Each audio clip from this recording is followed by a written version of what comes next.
paz. Aqui estamos mais uma vez para trazer uma lição da Escola Bíblica Dominical. Hoje nós vamos estudar a lição de adulto.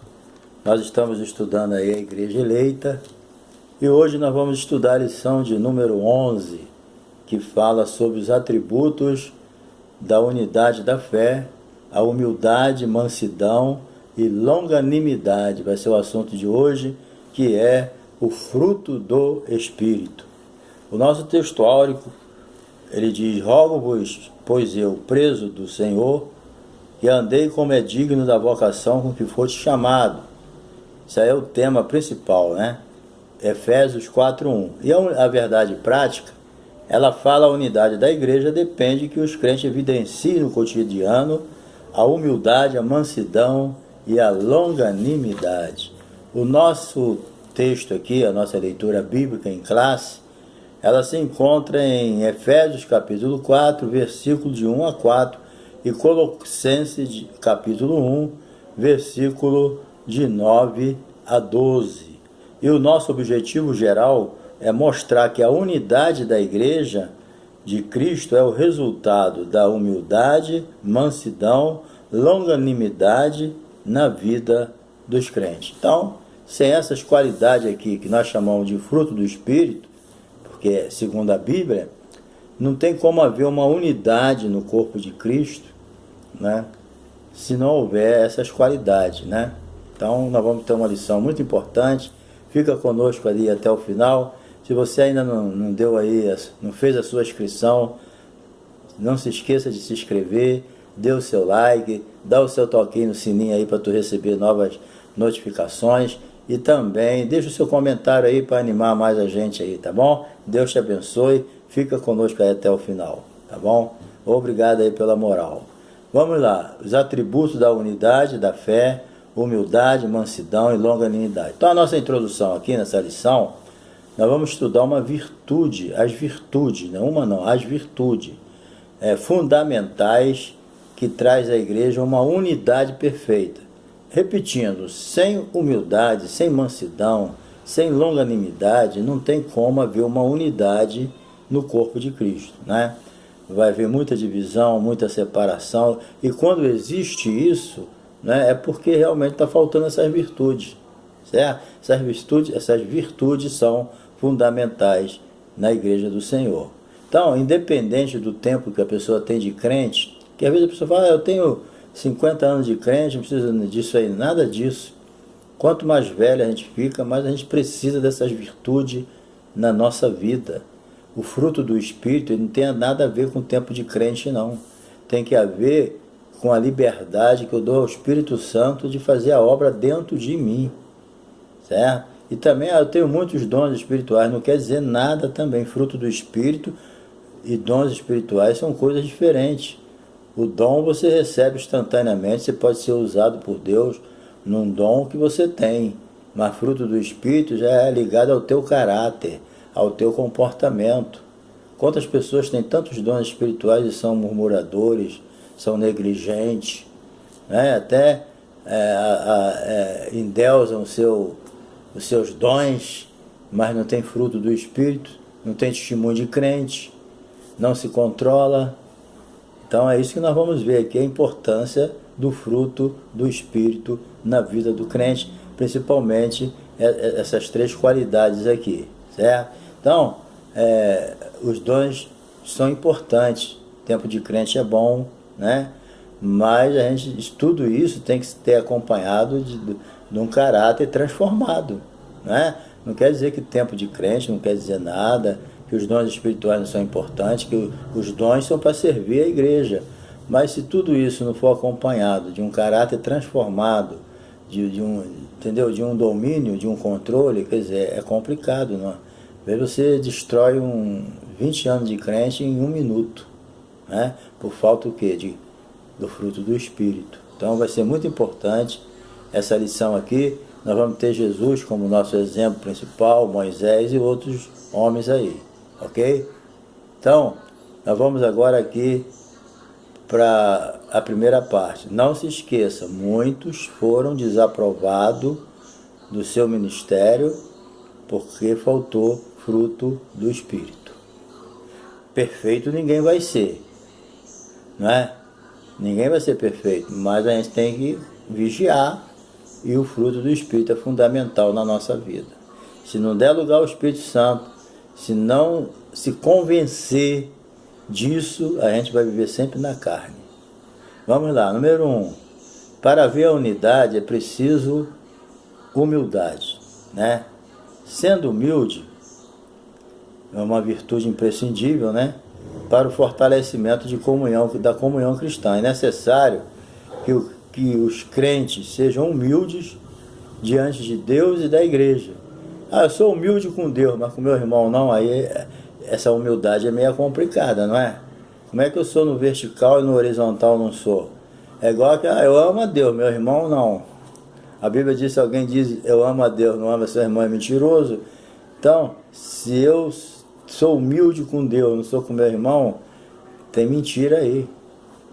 Cuidado, entendeu? Porque é assim e assim. É no horizontal com os irmãos, mas no vertical com Deus também. Então, se é com Deus, tem que ser com nossos irmãos também. Agora, o modo digno de viver cristão. Então, o ensinamento aqui é andar, conforme diz aqui no primeiro versículo aqui, né? Rogo-vos, pois eu, servo do Senhor, que andeis como é digno da vocação com que foste chamado. Então, o meu comportamento, ele tem que ser de acordo com a minha vocação. Qual é o meu destino eterno? O céu. Então eu tenho que andar de acordo com o meu destino. Eu tenho que dar testemunho aqui na terra. Se eu não ando de acordo com a vocação que eu fui chamado, que eu fui escolhido, eu estou deixando a desejar, estou em falta.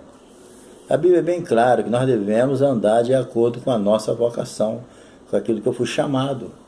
Entendeu? Então, o modo digno da nossa vocação, ou seja, a nossa conduta diária deve corresponder com a chamada recebida. Eu pertenço ao corpo de Cristo. Então, o meu modo de vida tem que ser de acordo com o corpo de Cristo. Ou seja, tem que ser de acordo com a nova sociedade que eu faço parte agora. Agora eu sou uma nova criatura em Cristo Jesus. Então eu tenho que andar de acordo com essa vocação. Eu não sou mais aquele velho homem, aquele homem natural. Volto a dizer, nós não somos perfeitos, temos nossos erros, mas a nossa meta é melhorar, é se aperfeiçoar cada dia mais e se convertendo. Entendeu? Há uma vocação, há um olho em cima da gente. Entendeu? E a gente deve tomar cuidado. Então, a nossa forma de vida ela tem que estar ligada com a nossa união com Deus e com os irmãos. Não, estou ligado com Deus, com a igreja não? Não, eu amo a igreja, eu amo Jesus, a igreja não. Eu estou com Jesus, com a igreja não. Como é que a cabeça vai viver separada do corpo? Não tem como. Então, a nossa forma de vida tem que estar de acordo com Deus e com a igreja, né? Que a igreja é o corpo de Cristo. Essa unidade, né, que existe, né, ela tem que ser vertical e horizontal. E se desenvolve quando a gente procura viver essas virtudes essenciais. Não pode faltar na nossa vida a humildade, mansidão e longanimidade. Certo? Essas coisas têm que ser crescentes. Isso aí é algo que é produzido dentro. Como é que um fruto nasce já grande? Não, o fruto ele vai crescendo. Por isso que a Bíblia chama de fruto, não é igual o dom que já vem pronto. O fruto não, ele vai sendo produzido à medida que a árvore vai sendo alimentada. O fruto não é algo natural. Tem pessoas que é calma por natureza, tem pessoa que é longânime por natureza. Aqui não, aqui é algo diferente, não é aquilo natural que você já nasce com ele, não. Essa longanimidade, essa humildade, mansidão, domínio próprio, isso aí é coisas que é produzida pelo Espírito Santo dentro de mim à medida que eu dou lugar. É bem diferente. Entendeu? Fruto do Espírito é transformação do caráter. Vem de dentro para fora. O fruto vai crescendo. Um fruto, se você alimentar a árvore bem, você cuidar da árvore, a árvore dá fruto bonito. Agora, se você não cuidar da árvore, o fruto não é bonito. Mesma coisa é o fruto do Espírito. Se você se alimentar da palavra, da oração, e tiver boas intenções no coração, você vai dar fruto bom. Agora, se você não se alimenta da palavra, não tem prazer da igreja do Senhor, não ora, não procura fazer a vontade de Deus, esse fruto aí vai encolher. Entendeu? Já viu aqueles frutos que não crescem? Pode acontecer isso com a gente se nós não cuidarmos da árvore que somos nós, tá? Nesse sentido, ok? Bem, humildade. Vamos aqui, número 2, humildade. Humildade é o contrário de orgulhoso e soberbo. Viu a diferença? Para os pagãos, olha só, para quem não é cristão, para os padrões do mundo, certo? Para os padrões do mundo, humildade não é humildade igual a gente fala, a Bíblia ensina, não.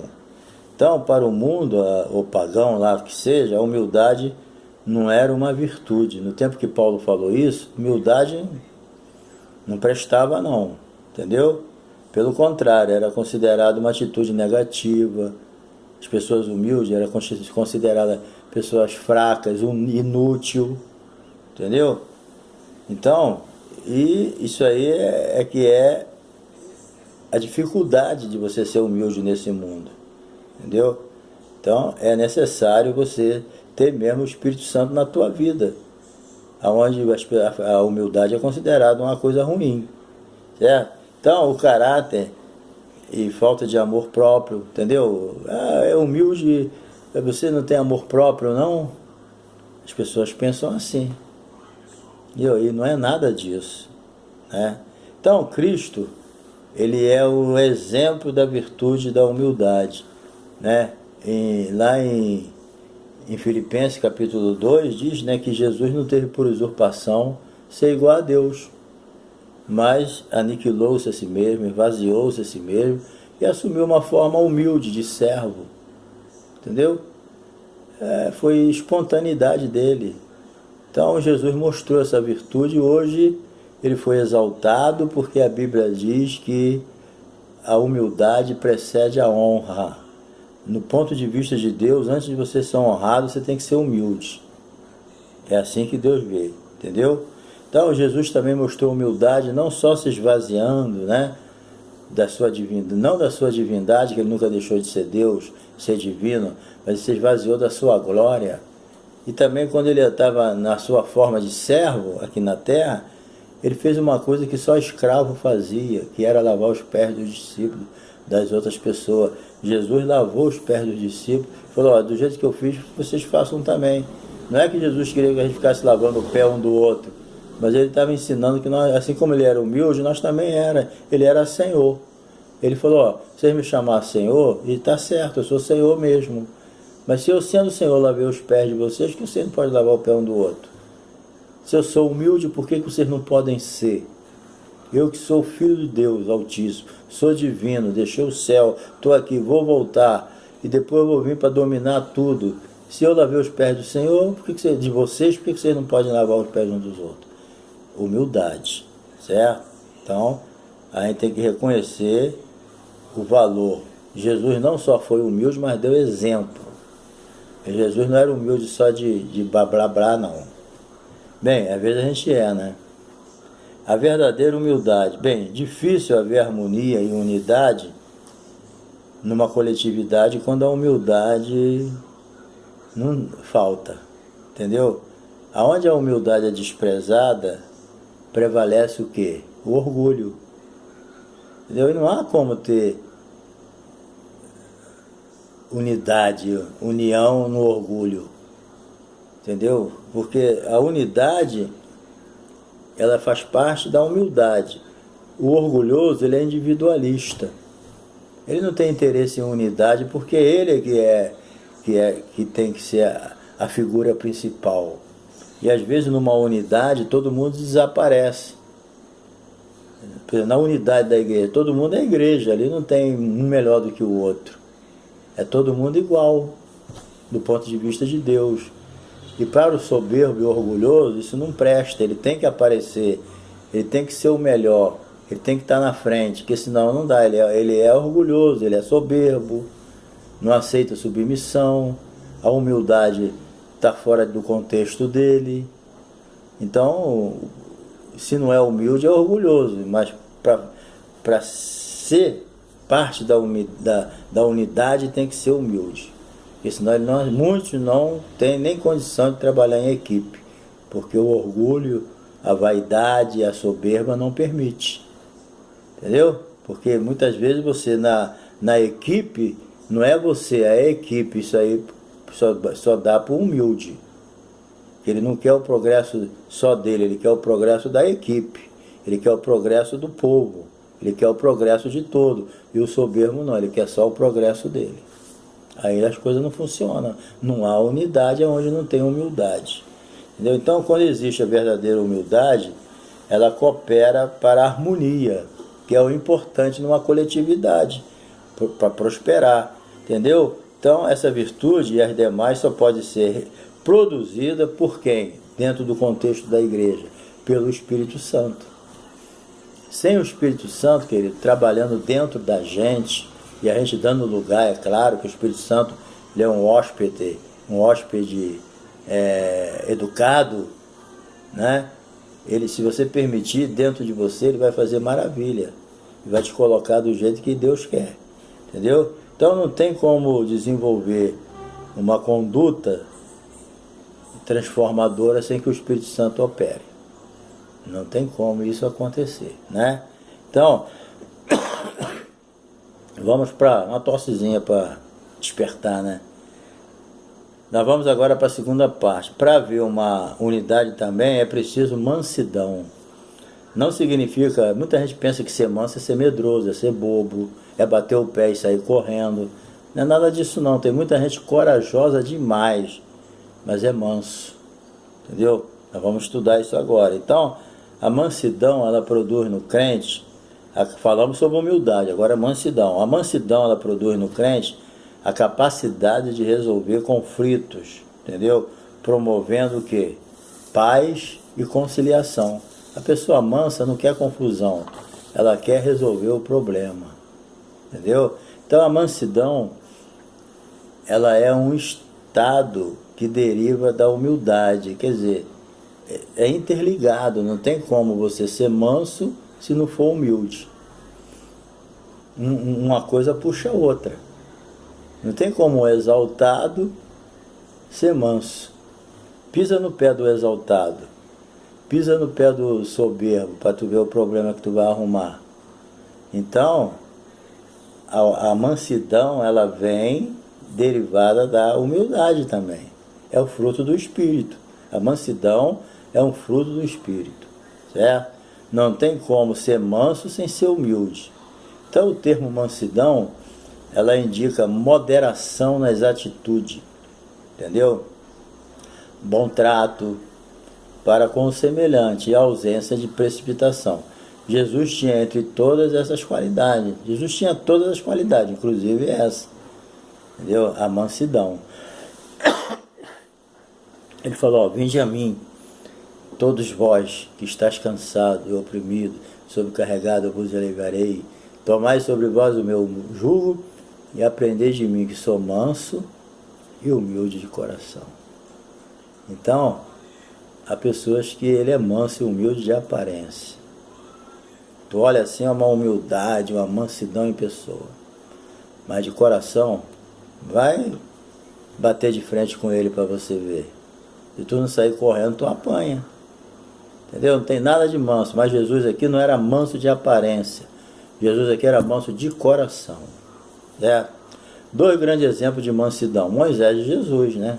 Moisés, ele é foi reconhecido como o homem mais manso da terra. Números, capítulo 12, versículo 3, diz que Moisés era o homem mais manso da terra. Por quê? Ele não guardava rancor. Quando ele era atacado pessoalmente, não guardava rancor. O próprio irmão dele, Arão e Miriam, meteram o malho nele. Ele ficou na dele. Mas Deus via que ele não, ficava quieto, que ele era manso, humilde. Nem parecia aquele Moisés do Egito, 40 anos lá, transformou ele. Deus comprava o barulho dele mesmo, entendeu? Com Moisés é assim, assim, assim. Como você ousam a falar do Moisés? e castigou. Sabe por quê? Porque Moisés ele não levava essas coisas em conta, não. Entendeu? As pessoas atacavam ele pessoalmente, ele ficava na dele, ele tinha sua consciência limpa, que ele estava agindo dentro da vontade de Deus. Quem gostar, gostou. Problema. Então ele não arrumava confusão. Ele não perdia o controle, não é? Mas como humano, teve uma vez que ele perdeu e por causa disso ele não entrou em Canaã.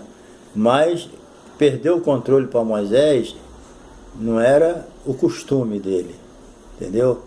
Não era. Era uma coisa, era um acidente, certo?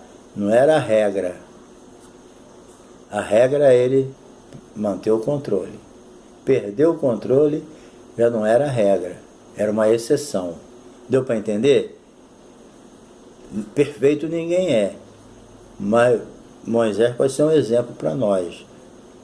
Entendeu? Perder o controle para Moisés era uma exceção, manter o controle era a regra. É assim que tem que ser a nossa vida cristã. Não pode ser regra a gente perder o controle toda hora e ser uma exceção quando a gente não perde. Assim é que não está certo. Agora, Jesus é diferente. Jesus nunca perdeu o controle, porque o Filho de Deus ele é diferente da gente, né? Ele era o próprio fruto do Espírito. Ele nunca saiu do Espírito. Ele sempre agiu dentro daquilo que ele tinha que fazer. Ele mesmo se declarou humilde de coração, porque quem ele era e pelo que ele estava se sujeitando, só podia ser humilde, né? Então, ele era um exemplo de mansidão e de humildade. Jesus mostrou autocontrole quando ele foi caluniado, entendeu? Quando ele foi injustamente ali na cruz, principalmente ali que ele mostrou o maior controle naquele julgamento. 3 aqui, a verdadeira mansidão. Pessoas com essas virtudes, elas são disciplinadas, têm capacidade de perseverar, na perseguição elas se mantêm firmes, não revidam os maus tratos sofridos, não se apressam a emitir juízo das pessoas, né? Isso aí tem que ser firme, porque uma das coisas que mais acontece hoje é o julgamento precipitado, né? A gente julga muitas pessoas, então é um cuidado que a gente tem que ter. Uma pessoa que é mansa, ela não fica julgando ninguém não, certo? Não revidam os maus tratos sofridos, né? Não cedem a provocações nem espaço para ressentimento. Tem pessoas que um pedacinho de ressentimento ele já dá lugar, mas quem é manso, ele não fica revidando aí essas coisas não, ele fica na dele, ele entrega aquele que julga retamente. Então essa virtude não significa fraqueza, inferioridade, entendeu? Pelo contrário, indica um controle seguro, emocional, porque uma das maiores fraquezas nossa hoje em dia é emocional, a gente se descontrola muito rapidamente emocionalmente. Isso aí às vezes atrapalha a obra de Deus e o nosso testemunho também fica mal visto, né? Então a gente não deve ceder às nossas provocações e nem espaço para ressentimento. Mas nada disso, eu repito, significa fraqueza e inferioridade. Pelo contrário, indica o quê? Segurança emocional, certo? Assim a mansidão e a submissão do homem para com Deus é a sua palavra. Não tem como alguém ser manso e não ser submisso a Deus e a sua palavra. Isso aí é balela, certo? Bem, vamos para a parte final aqui. Mansidão pressupõe conciliação, né? Só um manso pode fazer a sua boa conciliação. E as pessoas mansas, elas são usadas para manter um equilíbrio, entendeu? Elas fazem mediação, ela não põe fogo não põe mais fogo na fogueira. Às vezes é uma fogueirinha de nada, o cara vai lá e põe mais fogo ainda. Isso aí é falta de mansidão, entendeu? Isso aí é uma coisa errada. Isso aí é que Deus não quer que aconteça. Não põe a lenha, não é fogo não põe a lenha na fogueira não. Tem pessoas que têm esse dom, que não é de Deus, é do diabo. A coisa, ele pode jogar uma água para apagar aquilo, ele joga mais lenha para queimar mais, para fazer mais barulho e dar mais confusão. Falta fruto do Espírito, certo? Tem pessoa que quer ver, como dizia uma pessoa antiga, ele quer ver o circo pegar fogo. Ele não quer resolver o problema, ele quer piorar a situação. Isso aí é falta do fruto do Espírito, da mansidão, da longanimidade, da humildade. Ele quer ver as coisas correr errado, certo? Finalmente aqui, para haver unidade é preciso longanimidade. Para o exercício do perdão, a virtude longanimidade capacita o crente a ser tolerante com os erros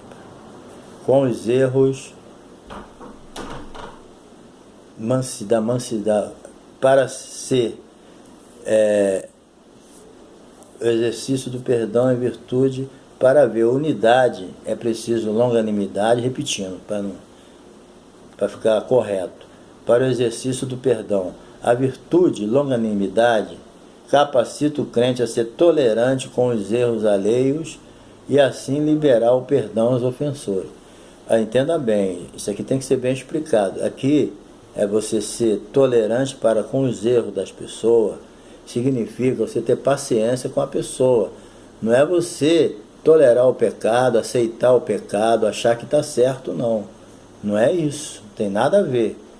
Entendeu? Assim como Deus suportou os maus costumes dos israelitas lá no deserto, nós também suportamos às vezes essas coisas aqui na terra, né? No mundo que nós vivemos. Mas suportar, né, não quer dizer que você concorda com aquilo, não. É bem diferente, entendeu? Então, você tolerar algumas coisas é por amor, para dar tempo da pessoa se arrepender, e para paciência, né? Então, a longanimidade, ela é um fruto do Espírito, certo? Então, repetindo, a virtude de longanimidade capacita o crente a ser tolerante com os erros alheios e assim liberar perdão aos opressores, para poder dar tempo que a pessoa, entendeu? Se arrependa, é isso. Não é aceitar o pecado, não, de jeito nenhum. Então, longanimidade, ela é um fruto do Espírito. Tem o sentido de paciência, tolerância, constância, e é mais um dos aspectos do fruto do Espírito, certo?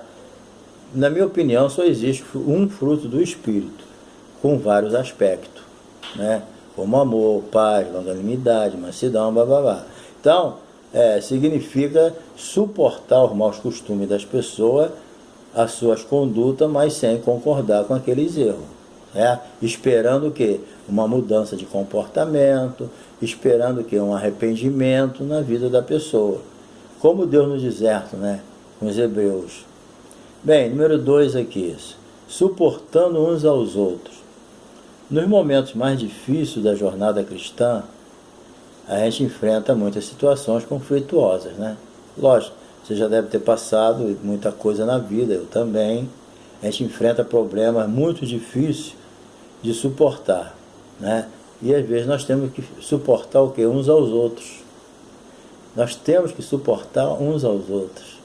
Porque você tem o seu jeito, eu tenho o meu, tu tem as suas falhas, eu tenho as minhas. Então, não é fácil viver em sociedade. Você tem que ter uma capacidade para suportar. É igual quando você casa. Uma das grandes virtudes no casamento é quando o marido suporta as fraquezas da mulher e a mulher suporta as fraquezas do marido. Porque todos os dois têm fraquezas, nenhum dos dois é perfeito, então a gente tem que saber tolerar algumas coisas. Porque se a gente for radical demais, a coisa não funciona, né? Então nós temos que ter essa longanimidade, essa capacidade de suportar. Ser longânimo é uma pessoa capaz de suportar a provação, suportar a luta e suportar as fraquezas dos outros também. Porque assim como você tem fraqueza, né, a pessoa tem também. Então, eu suporto a fraqueza do meu irmão porque ele suporta a minha também. Eu não sou perfeito. Se Jesus, que não tinha defeito, né, ele suportou a fraqueza das pessoas, ele era perfeito e suportou a fraqueza dos imperfeitos. E nós que somos imperfeitos, por que não devemos suportar ou não podemos suportar a fraqueza dos que têm defeito igual a gente? Então vamos suportando um ao outro aí, porque todo mundo tem defeito, certo? Então, a jornada cristã, nós enfrentamos tudo isso, né? Nesse momento nós temos que ter o quê? Paciência, suportar uns aos outros. Em amor, sabemos que teremos de enfrentar excessos cometidos, como provocações. Às vezes você tem que enfrentar uma provocação, às vezes você tem que enfrentar um desprezo, né? Às vezes você tem que enfrentar uma calúnia, enfrentar uma provocação alheia, ou uma atitude da carne, alguém na carne contigo. Então você vai ter que, até desprezo você tem que suportar, entendeu? Mas você tem, para você aguentar tudo isso, você tem que ser longânimo. Porque às vezes, até sem você perceber, você pode ofender alguém também. E a pessoa te suporta. Às vezes alguém te ofendeu, não foi nem por culpa, ele nem percebeu. São coisas que podem ser arrumadas, né? Finalmente, o perdão como premissa do amor. O amor é um atributo divino, ele vem de Deus. O amor de Deus é derramado em nossos corações pelo Espírito Santo que nos foi dado. Está lá, né? Agora você vai ter que administrar esse amor, certo? O principal aspecto do fruto do Espírito é o amor, certo? Agora, é uma virtude que nos conduz a tratar uns aos outros. Aqui é que está o mistério. A virtude do amor, ela ensina você a tratar as pessoas do jeito que você gostaria de ser tratado. Entendeu? Aquilo que Jesus falou, assim como você deve tratar as pessoas do jeito que você quer ser tratado. Entendeu? Você quer ser bem tratado, trata bem. Quer ser amado, ame. É assim que funciona o fruto do Espírito. Entendeu? Está lá em Mateus, lê Mateus 7,12, que você vai entender o que eu estou dizendo. Então, perdoando que se é perdoado. Agindo assim, os crentes acabam com a disputa na igreja. Entendeu? Então, querido, gostou da lição? É muito profunda, tá? Leia ela com atenção, procure esquematizar direitinho, que você vai ver que ela... Aqui foi só um resumo de 30 minutos. Mas estuda essa lição mesmo, coloca ela em prática e você vai ver um crescimento espiritual na sua vida, tá bom? Então, que Deus te abençoe e que na próxima lição, tá, nós vamos estar aí para ministrar a palavra, e fica conosco aí que na próxima nós estaremos.